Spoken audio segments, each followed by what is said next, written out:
Hello friends, स्वागत है आपका अंकित आइस एकेडमी में। दोस्तों, मेरा नाम है डॉक्टर अंकित कुमार और आज मैं आपको पढ़ाने जा रहा हूँ प्रेसिडेंट ऑफ इंडिया यानी कि भारत का राष्ट्रपति। दोस्तों, आज का हमारा ये टॉपिक एम लक्ष्मीकांत सर की बुक से लिया गया है, तो इस वीडियो को अंत तक देखिएगा और पसंद आने पे इसे लाइक, शेयर एंड सब्सक्राइब भी कीजिएगा ताकि इसी तरह के अन्य वीडियोज़ आप तक लगातार पहुँचता रहे। तो दोस्तों, देरी किए बिना चलिए आज का हमारा ये टॉपिक स्टार्ट करते हैं। प्रेसिडेंट ऑफ इंडिया यानी कि भारत का राष्ट्रपति। ठीक, तो दोस्तों, जैसा कि हम जानते हैं, राष्ट्रपति हमारे देश की संघीय कार्यपालिका का एक काफ़ी महत्वपूर्ण अंग है। संघीय कार्यपालिका में राष्ट्रपति, उपराष्ट्रपति, प्रधानमंत्री, मंत्रिमंडल तथा महान न्यायवादी आते हैं। हमारे देश के संविधान के भाग 5 के अनुच्छेद 52 से 78 तक में देश की संघीय कार्यपालिका का वर्णन किया गया है। दोस्तों, जैसा कि आज का हमारा main focus president of India में निहित है, तो चलिए आज हम राष्ट्रपति के बारे में ही डिटेल एनालिसिस करते हैं। तो चलिए आज का हमारे वीडियो स्टार्ट किया जाए। राष्ट्रपति भारत राज्य का प्रमुख होता है और हम इसे राज्य का अध्यक्ष कहते हैं। दोस्तों, राष्ट्रपति को राज्य का संवैधानिक अध्यक्ष भी कहा जाता है, यानी राष्ट्रपति को राज्य का संवैधानिक प्रमुख भी कहा जाता है। वह भारत का प्रथम नागरिक है और राष्ट्र की एकता, अखंडता तथा सुदृढ़ता का प्रतीक माना जाता है। दोस्तों, चलिए अब देखते हैं कि राष्ट्रपति का निर्वाचन कैसे होता है, कौन लोग उसके निर्वाचन में भाग लेते हैं। तो राष्ट्रपति का निर्वाचन जनता के द्वारा प्रत्यक्ष रूप से नहीं किया जाता है, बल्कि निर्वाचन मंडल के सदस्यों के द्वारा राष्ट्रपति का निर्वाचन किया जाता है।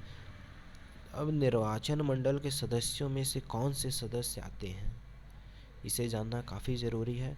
तो निर्वाचन मंडल के सदस्यों में संसद के दोनों सदनों के निर्वाचित सदस्य आते हैं, यानी लोकसभा और राज्यसभा के निर्वाचित सदस्य आते हैं। इसके अलावा राज्य विधानसभाओं के निर्वाचित सदस्य आते हैं। केंद्र शासित प्रदेशों के विधानसभाओं के निर्वाचित सदस्य आते हैं। दोस्तों, आपको शायद मालूम होना चाहिए कि हमारे देश में 104वां संविधान संशोधन जो जनवरी 2020 में ही किया गया है, में ये प्रावधान किया गया है कि अब से यानी अगले चुनाव से लोकसभा में मनोनीत सदस्यों का चयन नहीं किया जाएगा। इन सब के अलावा राज्य के विधानसभाओं में भी मनोनीत सदस्यों का निर्वाचन नहीं किया जाएगा। तो दोस्तों, अब कहा जा सकता है कि लोकसभा में केवल निर्वाचित सदस्य रह गए और राज्यों के विधानसभाओं में भी केवल निर्वाचित सदस्य ही बचे। तो अब इस प्रकार कहा जा सकता है कि संसद के राज्यसभा के सभी निर्वाचित सदस्य और लोकसभा के सभी सदस्य, चूँकि लोकसभा में अब केवल निर्वाचित सदस्य ही रह गए हैं, इसलिए लोकसभा के सभी सदस्य राष्ट्रपति के निर्वाचन में यानी चुनाव में भाग लेते हैं।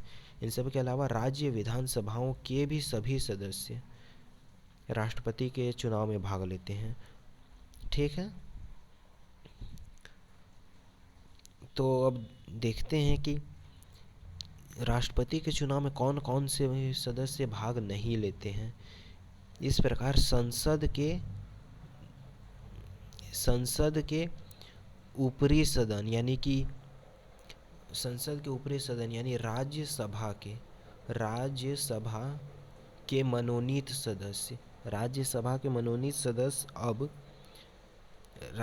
मनोनीत सदस्य राष्ट्रपति के चुनाव में भाग नहीं लेते।